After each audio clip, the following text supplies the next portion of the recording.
Hey everyone, I hope you're doing well and staying safe during this time. If you're new here, welcome to the channel. Like I said, thank you so much for checking me out. If you haven't done so, please make sure to hit that subscribe button just right below the video. Cool, thank you so much. I really do appreciate it. And if you're returning, welcome back. Thanks again for your support. I truly do appreciate having you here. XRP Crypto Wolf. XRP faces second largest accumulation phase in XRP's history as whales grab 900 million. Now this was an article, but the article was based on this tweet from Sentiment.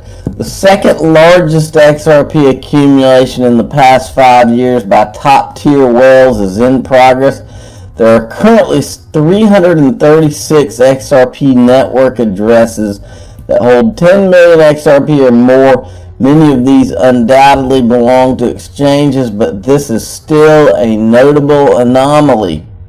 So whales are mega whale. It says XRP's mega whale addresses, so mega whales are accumulating. Now, Jeremy Hogan had tweeted this out yesterday evening, and this was James Phelan had put out this right here. Chris Larson files letter in which he states Ripple and Mr. Larson do not oppose unsealing the legal memos in their entirety. And Jeremy Hogan says if it's coming out, let it all come out. And this is there was a thread done by Wrath of Kahneman that has the letter in it. And before I go into it, I'll say the disguised Ethereum whales all bought an unregistered security. So here's Wrath of Kahneman. Says, in this unsealed exhibit, the law firm Perkins Coie advised Ripple Labs that founders who assume its risk could receive XRP, but not investors or employees, as that would risk being a security in the SEC's eyes. Couple of things to note. He says the email seems to establish, at least in part, that FinCEN guidance in 2013 designated Ripple as a user of XRP, not an issuer. Only founders are the issuer. This is key and also reaffirms the sequence of events, founders gifting 80% of XRP to Ripple Labs. Also, as Larson explains it, the ledger being reset has no bearing on token ownership, as it only reflects it. This was in response to a query from Ryan Fugger about why the founders kept 20%. So it seems that Ripple, or at least Larson, wants this note to be made public, and now it is. As always, deeply indebted to FinLaw, making this readily available. Okay, and so here's the letter itself, just if you want to see it. Chris Larson to Ryan Fugger, and down here it says, just to get this straight, what was the reason for the founders kept 20% instead of giving it to Ripple Labs? But anyway, this is interesting. What I always find interesting, and remember this because this is important. It all goes back to when Brad Garlinghouse was on stage with Joseph Lubin. Everything. This is the crazy part about this lawsuit. Everything that Ripple did in a transparent way and did right and the honest way and showed everybody what they were doing and was straightforward about it, Joseph Lubin and the Ethereum founders did the exact opposite. And to this day, all of those whales are disguised. They didn't show any of it. And instead of Gary Gensler going after them, they're going after Ripple, who showed it. Who else? Here's another question. Who else? What other crypto company could survive to this day and still, I mean, they didn't charge them with fraud. Still to this day, we haven't seen any kind of devastating anything come out of this lawsuit. What would happen if you did that to Joseph Lubin and the Ethereum founders? I don't think that if it was actually looked into, I don't think half of those guys survive for a month. folks. I don't just think it, I know it. Just based on what I've seen that's public. Okay, so let's move along. John Deaton says, if true, now that he's talking about what I just showed you, if true and Chris Larson's paid Perkins Coie or others in XRP for legal services 2012 memos, it's absolutely brilliant because it would be the first use case for XRP, a substitute for fiat currency to pay for professional services, something you don't do with a security. And he's retweeting this from TAIG, where he said, made me think of this. If Perkins Coie thought XRP was an unregistered security, I'm sure they wouldn't have taken payment in XRP. And he's actually got the Perkins Coie address, and he showed this a while back. So you can kind of see how all this stuff that everybody like TAIG and all these people have been doing to collect all of this evidence. It's impossible to get around what's been found. You can't. That's why later in this video I'll show you something, a tweet that I did for a reason. Okay, so and then later on yesterday, now this is where it gets crazy, folks. This is Looney Tune. We're dealing with an SEC that's talking out of three sides of their mouth. Okay. James Flanagan, the SEC has filed a motion for reconsideration and clarification of Magistrate Judge Netburn's DPP ruling. It is below. Remember, they're trying to say that it was Bill Hinman's personal opinion, and then in the next thing they file, they're trying to say it wasn't. Well, in this one, they're trying to say it wasn't. All right, Jeremy Hogan can't believe what he's reading. He says, I'm reading it, but can't believe it. Now the speech wasn't Hinman's personal opinion at all, but intended to convey the Department of Corporate Finance's position on digital assets. In the legal world, this is as crazy as it gets. The Ripple lawyers must be chomping at the bit. And here's the section he's talking about. Director Hinman delivered the speech as the Director of Corporate Finance to communicate corporate finance's framework for evaluating digital asset offerings. As reflected in its text, the speech was intended to communicate the general approach used by Corporation of Finance. So they're blaming it on, the way I read this, they're saying, oh, it was the corporate, it's this division of the SEC that was, it wasn't the SEC officially. It was this division. I mean, how absurd and crazy. How long is this judge going to listen to this crock of crap? How long is Congress going to watch this circus and not crack down on this agency?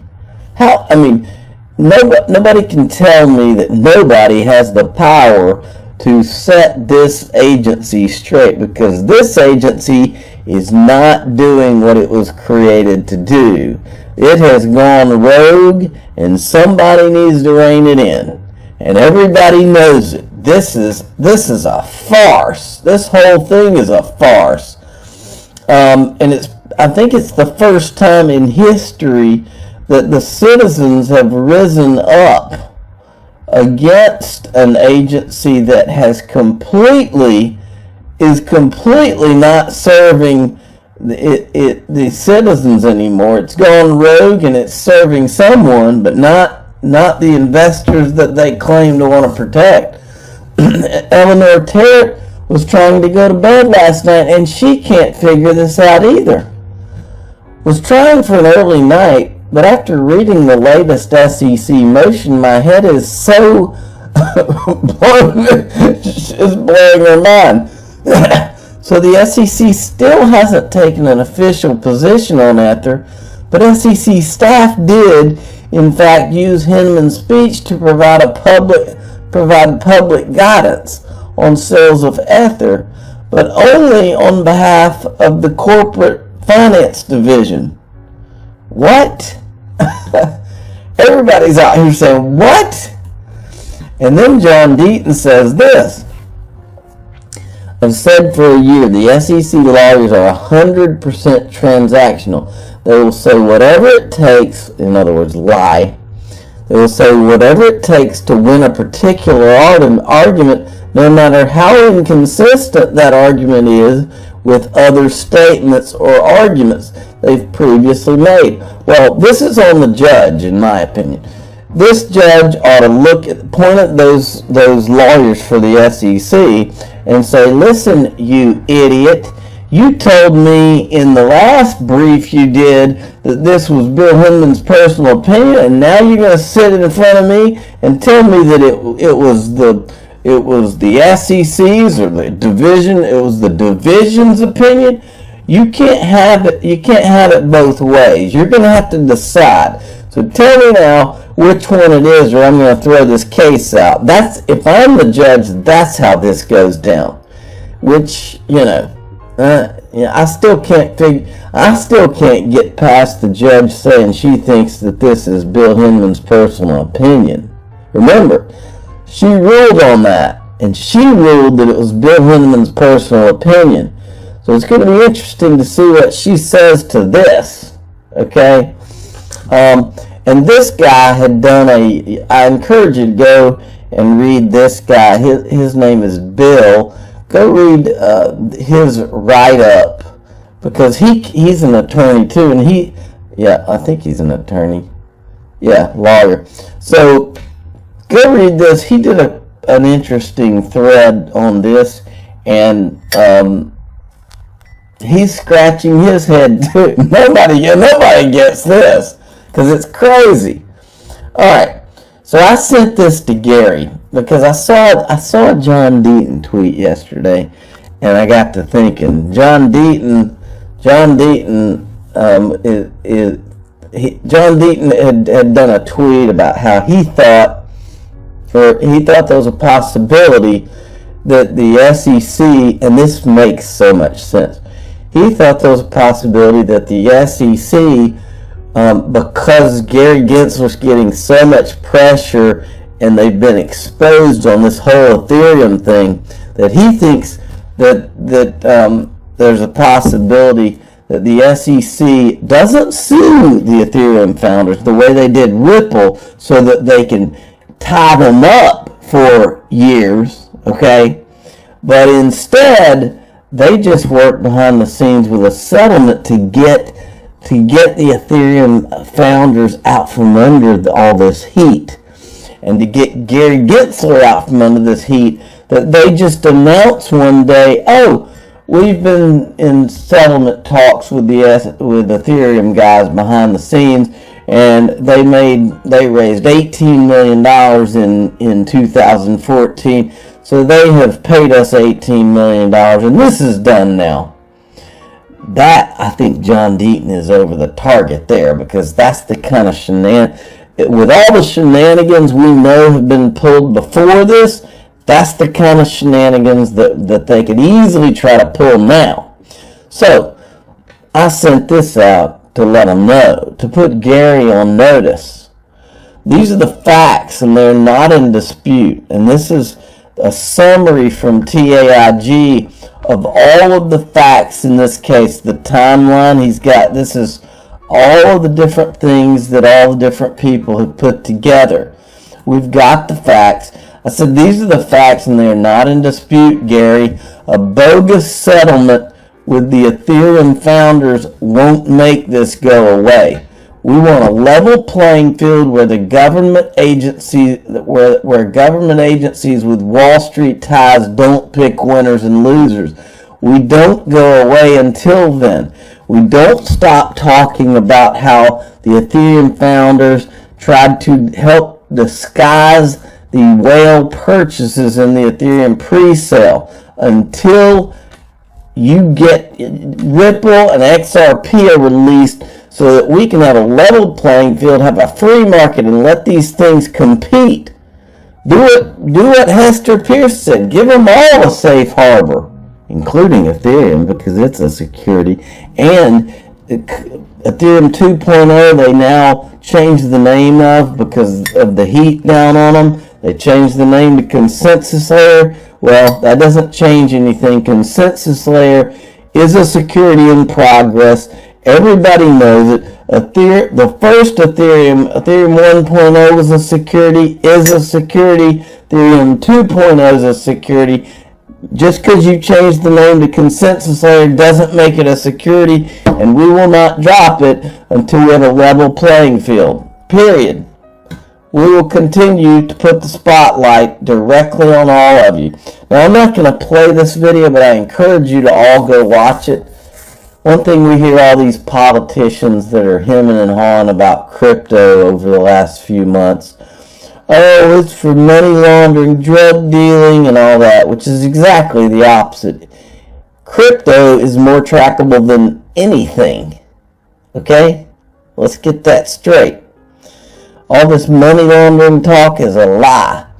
I'm your guy. I will keep you posted. I'm your advocate. I'll be back on a daily basis, usually multiple times per day, with these videos to keep you updated with everything going on. So, I hope you enjoyed the video. If you haven't done so, make sure to hit that subscribe button. Feel free to share any of my videos with your friends, family, social media, or anybody who may care to listen. Thanks so much for your continued support. I'm always here for you. I want to help you through this time. So thank you so much for continuing to choose me. Enjoy your day, stay safe, and I'll catch you again probably in a couple hours. Thanks, everybody. See you later.